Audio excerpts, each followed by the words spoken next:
के पास है, लेकिन उसके ऊपर कुछ ऐसा मसला चला था कि हमें उस चीज़ की समझ नहीं आ रही थी।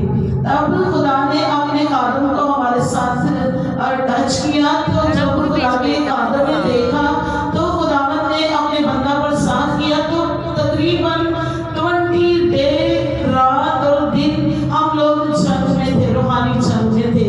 और कसम हम लोग ये था कि जितनी घर की फैमिली थी ना, सिर्फ एक बंदा 1 घंटा सिर्फ लेटता था, सोता नहीं था, बट हम चेन बनाकर प्रेयर करते थे। और उसका उस प्रेयर के पीछे जो पावर और फायर आ रही थी खुदा के वजह से, मेरे रूहानी फादर की वजह से आ रही थी। इन्होंने घुटने टेक कर फास्टिंग में चाह कर अगर चौकने भी हैं तो वहां पर भी प्रेयर कर रहे थे। तो यीशु के नाम से हमने उस रूहानी जंग को यीशु के नाम से जीत कर फतह पाई। और खुदा का शुक्र है कि मेरी बेटी एंड तक कहती रही कि यीशु मैं तेरी बेटी हूँ और मैं तेरे ही साथ रहूंगी। हालेलुया।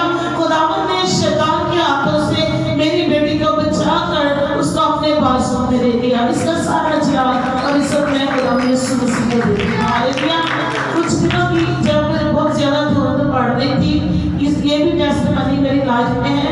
मेरा बड़ा बेटा और मेरी बेटी का हस्बैंड बेटा शकील, ये दोनों रात में एक ही टाइम घर पे आते हैं। तो उन दिनों उस वक्त इतनी धुंध थी कि बंदे को बंदा नजर ही नहीं आ रहा था ना, बट अपनी पाँव नहीं नजर आते थे, इतनी ज्यादा धुंध थी।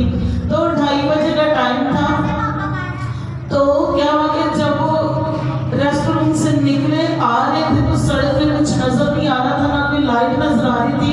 तो एक खंभे के साथ उनकी गाड़ी टच हो गई। जब वो गाड़ी टच हुई तो दोनों गिरे, दोनों के ऊपर अपनी ही गाड़ी आ गई। तो खुदा का शुक्र है कि उस वक्त भी हम प्रेयर में थे और सोनी बेटी भी दुआ में थी, मैं भी प्रेयर कर रही थी। तो सोनी बेटी दूसरे दिन पापा जी का भी वॉइस मैसेज आया 2 बजे के करीब कि मैं आपकी फैमिली लेके प्रेयर कर रहा था। सो खुदावंद ने उन दुआओं का जवाब दिया। मेरे बच्चों को मसीह बड़ी चोट नहीं लगी। सो थैंक्स गॉड, खुदा का शुक्र है कि अब वो अपनी जॉब पे जा रहे हैं। इसका सारा जवाब यीशु को दिया। आमीन। हालेलुया।